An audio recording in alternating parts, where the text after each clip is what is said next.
जगन्नाथ बलभद्र सुभद्राश्च सुदर्शनम तारु ब्रह्म स्वरूपाय चतुर्धमूर्ते नमो। जय जय जगन्नाथ, जय जय जगन्नाथ, जय जय जगन्नाथ। जगन्नाथ स्वामी नयन पथगामी भवतु मे। श्री श्री जगन्नाथंकर पदार बिंदरे अनंत कोटि षष्टांग प्रणिपात जनाई आरंभ करुछि आजिर विषय वस्तुटी। समस्त को विषय वस्तु कहवा पूर्व समस्त को स्वागत करुछि आम घर आम बगीचा चैनल को। आउ जो गुरुजन माने मोर ई भिडियोटी को देखुचंती सेमानंकु मोर षष्टांग प्रणाम एवं छोट मानंकु स्नेह शुभेच्छा आशीर्वाद सहित मु आज आपण मानंकु स्वागत करुछि आम घर आम बगीचा चैनल को। आज आपण मानक पई एक बहुत सुंदर जगन्नाथंकर उपरे गोटे बढ़िया सुंदर टॉपिक नै कि मु आसीछि। आउ भाबुछि निश्चित मन को छुईब। आउ जदि मोर कहिबारे बा जगन्नाथ महाप्रभुको लीला वर्णना करिबारे कोनोसी त्रुटि रहे निश्चित मते क्षमा करिवे बोली आशा एवं विश्वास।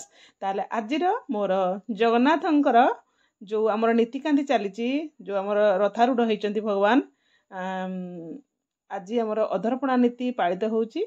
सेथिपई मु आज आपण मानक सहित ए अधरपणा विषय रे किछि कहबाकू चेष्टा करूची।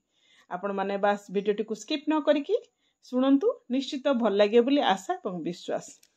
अधरपणा नीति रे महाप्रभुंकर ओठ उच्चर बा रंग अधर स्वतंत्र शैली निर्मित माटी हांडी रे स्वतंत्र पणा भोग हेउथुबा हेतु एही नीति को अधरपणा नीति कुआ जाए।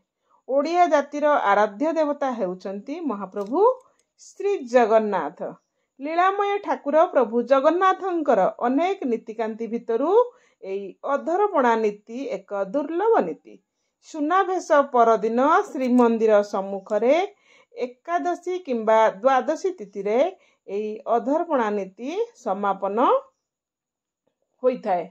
अधरपणा नीति रे महाप्रभुंकर ओठ उच्चर बा रंग अधर स्वतंत्र शैली रे निर्मित माटी हांडी रे स्वतंत्र पणा भोग हेउथुबा हेतु एही नीति को अधरपणा नीति कुआ जाए।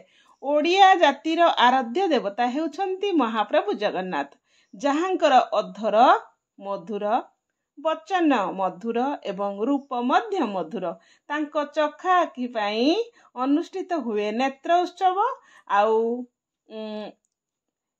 नाली ओठ पाई अनुष्ठित हुए अधरपणा। सुनाभेश परदिन एई अधरपणा नीति रथ उपरे अनुष्ठित होइथाय। महाप्रभुंकर अधर सम्मानर स्वतंत्र शैली निर्मित माटी हांडी रे स्वतंत्र पणा भोग हेउथुबा हेतु एही नीति को अधरपणा नीति कुआ जाए। महाप्रभुंकर रथ यात्रा रे रथ सहित अनेक देवादेवी चंडी चामुंडा तथा असररी माने रथ सहित यात्रा करिथांती। महाप्रभु नीलाद्रि कंदर को विजय पूर्वरु एमानंग उद्धार निमंते तथा संतोष प्रदान निमंते एही अधरपणा नीति अनुष्ठित होइथाय। एही अधरपणा नीति महाप्रभुंकर मध्याह्न धूप शेष परे होइथाय। महाप्रभुंकर अधरपणा प्रस्तुति मध्य एक स्वतंत्र विधि।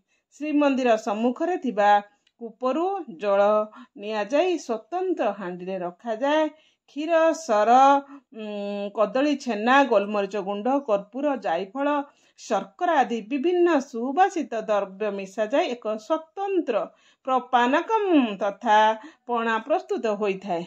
प्रति थररे 3टी हांडी हिसाब रे मोट 9टी हांडी रे अधरपणा भोग करा जाए। राघव दास मठ ओडिया मठ और गजपति महाराजंक पक्षरु एई अधर हांडी जोगाई दिया जाए। महाप्रभुंक ठारे एई भोग लागिबा परे हांडी गुडी को भांगी दिया जाए एवं पणा गुडी को रथ चक तळ को बोही जाए। जहा परे अपेक्षारत देवादेवी चंडी चामुंडा असररी माने पान करी स्व स्थान को प्रत्यावर्तन करती। परदिन महाप्रभु नीलाद्रि विजय नीति अनुष्ठित होइथाय। जय श्री जगन्नाथ महाप्रभुंकर जय हेउ। जय श्री जगन्नाथ महाप्रभुंकर जय हेउ। जगन्नाथ स्वामी नयन पथगामी भवतु मे। जय जगन्नाथ। केमिति लागिला निश्चित कमेंट माध्यम रे मते कहिबे। ताले आजि पई रहउछि समस्त को जगन्नाथ महाप्रभु आशीष प्रदान करंतु। जय जगन्नाथ।